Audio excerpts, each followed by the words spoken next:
Maxi Banque Populaire 11. Bienvenue à vous tous, bienvenue à vous toutes. On est en direct du ponton d'honneur ici à Fort-de-France et on va accueillir dans quelques instants le vainqueur de la classe ultime sur son Maxi Banque Populaire 11, Monsieur Armel Lecléache et Sébastien Josse.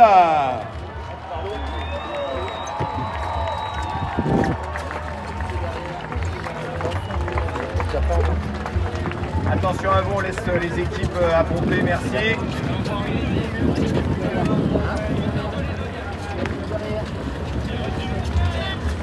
Voilà, 8e participation de Armel Lecléache qui arrive ici en vainqueur sur ce magnifique ultime.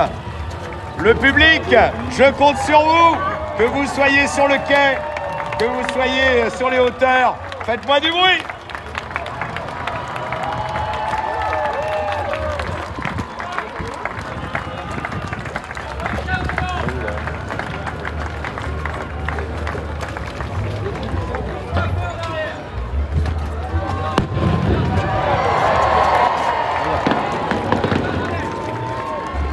Voilà, je vous l'avais promis, le feu d'artifice en l'honneur du vainqueur.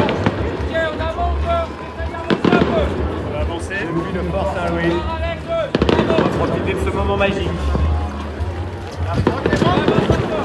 Ouais. Attention, attention.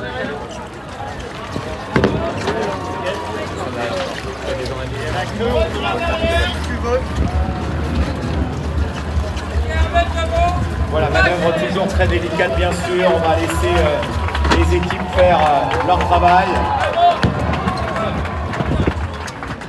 de façon à accueillir nos deux vainqueurs dans quelques instants dans de parfaites conditions. On va avancer. On a les deux là. On est contact.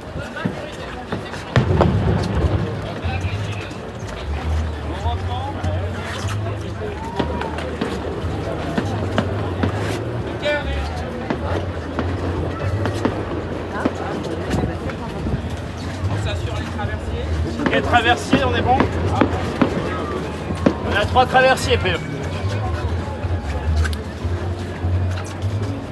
là, je l'ai mis dans les deux sens, PE.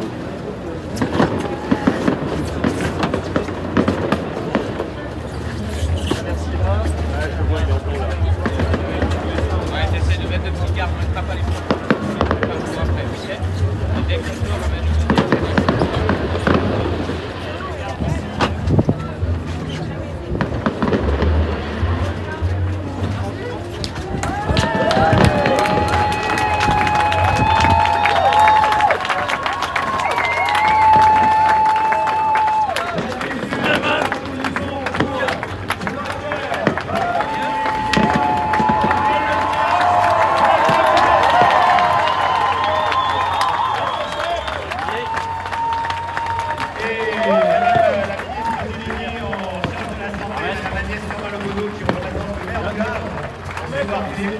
Va remettre le champagne à Armel et Sébastien.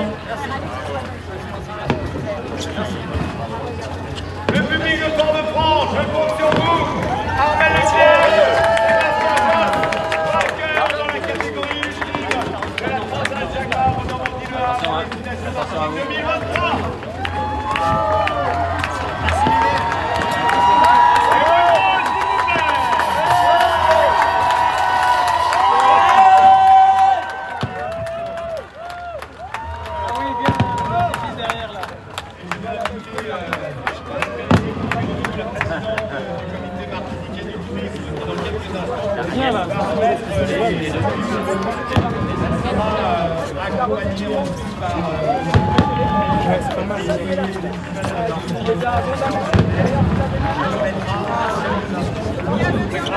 Merci.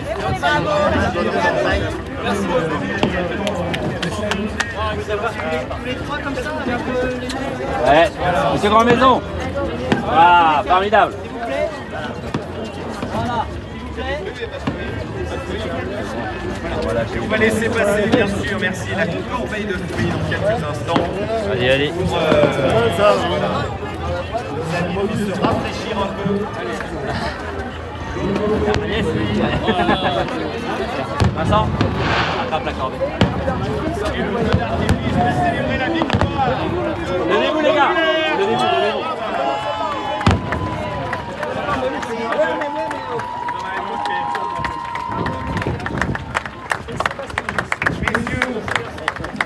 Messieurs, bravo. Juste avant que, bien évidemment, vous répondiez aux questions des journalistes, un petit mot, Armel, au public, derrière, sur le Manécon, sur le quai Croisière, qui est venu vous accueillir. Je ne parle même pas des immeubles, tout le monde est là pour vous acclamer. Je vais vous donner les deux micros, faut bien les deux micros pour dire un petit mot pour ce public, et après, bien sûr, les réponses à la presse. Merci à vous, ça, c'est très content d'être là. Impressionné par tout ce monde, merci. Ça fait chaud au cœur. On n'avait pas de doute sur la qualité martiniquais, mais là, tout le monde a mis la barre haute et on est très heureux que Sébastien arrive en tête aujourd'hui et nous offre ce spectacle ce soir. On est arrivé juste avant le coucher du soleil, c'était juste limite.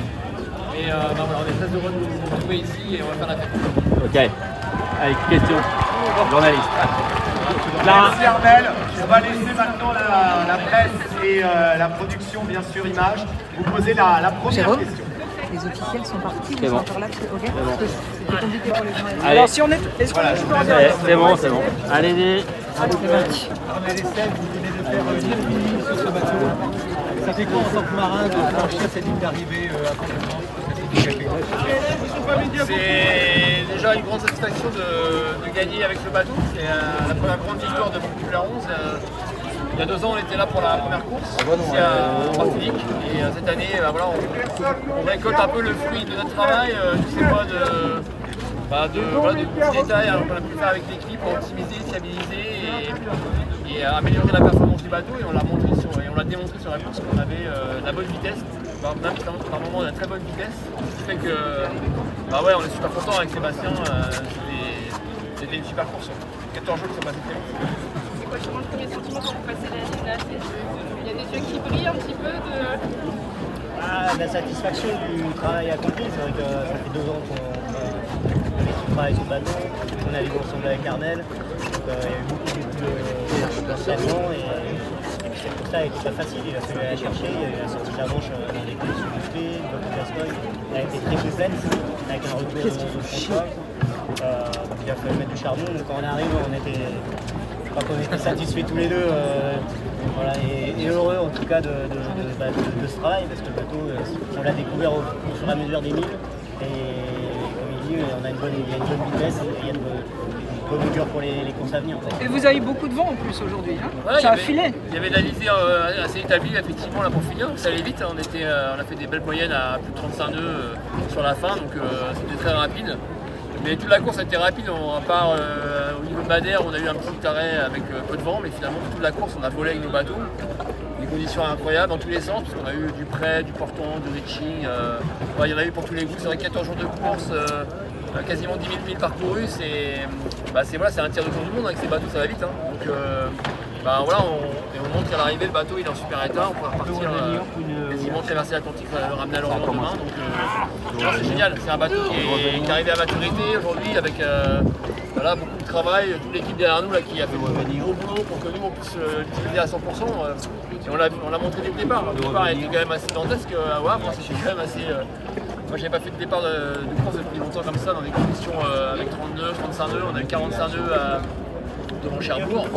Et dès le départ le bateau était super bien en place et on était dans le match entre le jeu et les autres aussi. Donc ça montrait un petit peu le niveau de la course qu'elle allait être pendant les 2 semaines. Est-ce que ça a été 2 semaines de plaisir total ou il y a eu des moments de manipulation? Non, on avait beaucoup de plaisir quasiment pendant les 14 jours. Franchement, on a bien rigolé déjà avec Sébastien. C'est vraiment super, l'ambiance à bord, on s'en allait parfaitement, il n'y a pas eu du coup, même quand François et Tom sont passés devant nous à l'ascension, on savait qu'il y avait encore beaucoup de chemin derrière, il y avait du portant, on savait qu'au portant on avait un petit plus en vitesse, on l'avait remarqué sur le début de parcours, donc on disait qu'on avait encore la moyen de revenir, on était qu'à 30 000. Et puis dès les premiers classements on a vu qu'on était 2 nœuds plus vite et là on s'est dit qu'il y avait vraiment une belle carte à jouer et on a commencé à parer tous les deux l'un après l'autre. Et voilà, plus ça allait, plus finalement on se motivait à creuser l'écart et c'était génial. Armel, c'est une grande joie ou une joie modérée? Non, c'est une grande joie. C'est une grande joie parce que ça fait longtemps qu'avec mon populaire on devait chercher une grande victoire. Il y a eu une route du Rhum difficile l'année dernière, faut pas l'oublier, quand il y a un an on avait fait demi-tour, on avait réparé, on avait remis une dérive. Voilà, c'était toute notre histoire. Et là cette année, voilà, on a travaillé dans l'ombre un peu, mais on est revenu plus fort et on a monté sur l'eau, c'est génial. Et ça fait du bien, là on a enchaîné des belles victoires. Il y a Corentin qui a gagné la solitaire du Figaro, nous on a gagné le 24 ultime, là on gagne la 3 Jacques. Bon bah voilà, il va falloir continuer dans la foulée dans quelques semaines au départ de Brest. Et puis Armel, le choix avec Sébastien, c'était le bon finalement? Ah bah, c'est sûr.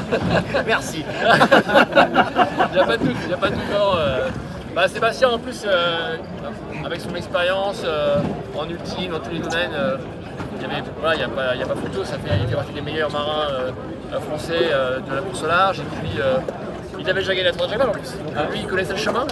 Moi j'avais pas encore eu cette chance-là et je suis content de partager cette victoire avec lui aujourd'hui. Et puis je lui ai déjà dit à l'arrivée, dans 2 ans si tu veux on retourne ensemble. Donc voilà. Sébastien. Deuxième victoire. Elle est différente parce que celle-là, la première fois c'était en 70, là c'est en ultime, c'est autre chose, c'est les bateaux qui volent, c'est plus pointu, il y a eu du match, la pression avec François. Donc, là il y a eu 2 ans de préparation quand même, parce que c'est ça qui fait la différence à la fin, c'est tous les petits détails. Et là, cette symbiose avec Armel, dès qu'on est parti, comme il dit, on part dans des conditions musclées, tout de suite on est en face. Et ça c'est bon signe dès le début. Voilà, avec toujours à bonne humeur. Il n'y a pas un moment où il y avait un petit peu, même pas de petit coup, il y avait toujours le sourire. Ça c'est top. Vous avez trouvé ce que vous étiez venu chercher sur cette relève? Ouais, on avait clairement dit au départ que c'était pas une technique de préparation, c'était pas une course pour tester le bateau, pour faire le tour du monde, c'était vraiment une case à cocher dans le programme avec mon populaire. On voulait gagner cette course, on l'avait annoncé au départ. Ça n'a pas été facile, il y a eu du match voilà, nous on était à fond jusqu'au bout, on n'a pas lésiné sur le bateau, on l'a pas préservé entre guillemets, même quand les conditions étaient difficiles, on était à l'écoute bien sûr, on n'a pas été faire n'importe quoi, mais on l'a tiré dessus. Et là on a fait des belles moyennes, je ne sais pas quelle est la vitesse moyenne sur la distance parcourue, mais elle doit être assez élevée. Et ça montre que voilà, ces bateaux, si on veut gagner, il faut aller vraiment les pousser un peu dans leur retranchement et c'est ce qu'on a réussi à faire avec Sébastien. Je pense que, comme disait Sébastien, voilà, on a beaucoup navigué ensemble depuis longtemps, depuis 2 ans.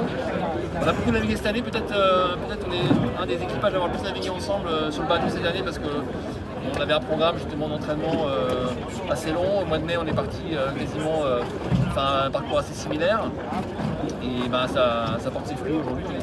Mais poussé sur un bateau, il était sur le bonhomme aussi, sur les bonhommes. Pardon? Vous avez poussé dans votre retranchement de bateau, mais le bonhomme, ouais, un petit peu. Il y a eu quelques journées, on a beaucoup barré au portant parce que on voyait que c'était quand même plus efficace. Et donc finalement, on s'est retrouvé un peu comme en Figaro ou dans les autres types de bateaux où on enchaîne les heures de bar. Et au bout de 2 heures, on est bien rincé et on est content que l'autre prenne la suite. Et là, oui, on ne prenait pas 30 secondes pour s'endormir. Voilà, il n'y a pas de souci. Le coup à Madère, là, c'était réfléchi, mais c'était assez osé d'y aller. Vous avez un peu douté à ce moment-là? Vous avez dit que ça pouvait... Ouais, c'est vrai que c'était toujours délicat de sortir un peu du jeu, de s'écarter des autres. Maintenant, voilà, on a eu un super routeur, Marcel Ventris, qui a fait une trajectoire magnifique, encore une fois. Je remercie, voilà, il a vraiment été le 3e homme du bateau. Et c'est vrai qu'à Madère, on nous a, à un moment, quand on était dans la descente vers Madère, justement, il nous a dit il y a peut-être quelque chose à faire. Et on a regardé, et puis effectivement, on a dit ok, on peut y aller, on va tenter. Et c'est vrai qu'au départ, on perd du chemin, on s'écarte des autres. Il faut accepter il faut être patient. Et finalement, le lendemain, quand on a commencé à accélérer et voir que c'était payant dans les courses par euro, parce que finalement, c'est un des moments clés de la course. C'est là où on prend la tête. Derrière, on s'échappe un peu. Après, François et Tom reviennent.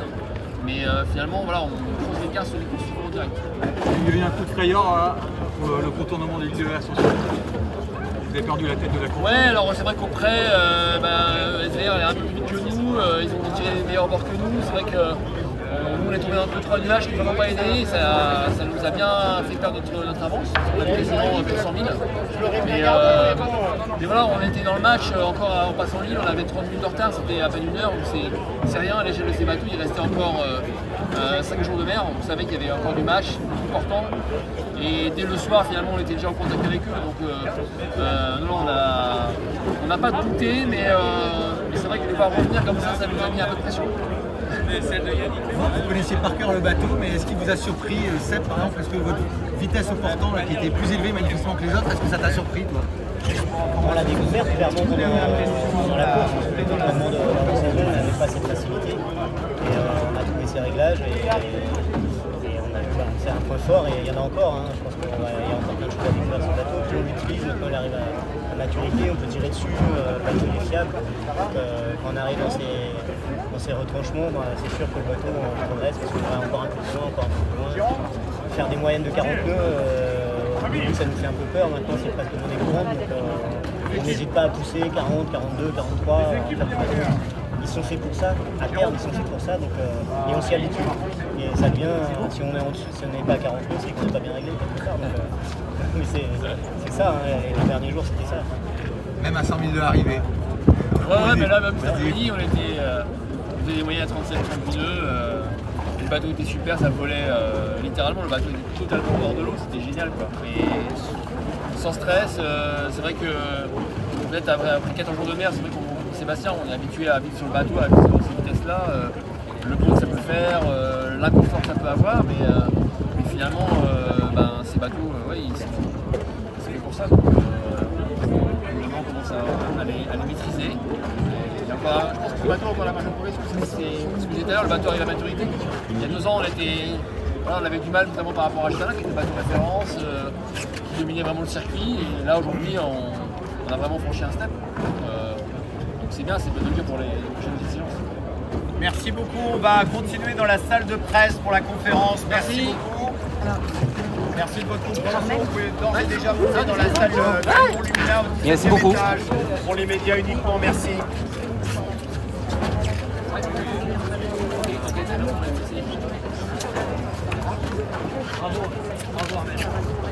Merci. Bravo Seb.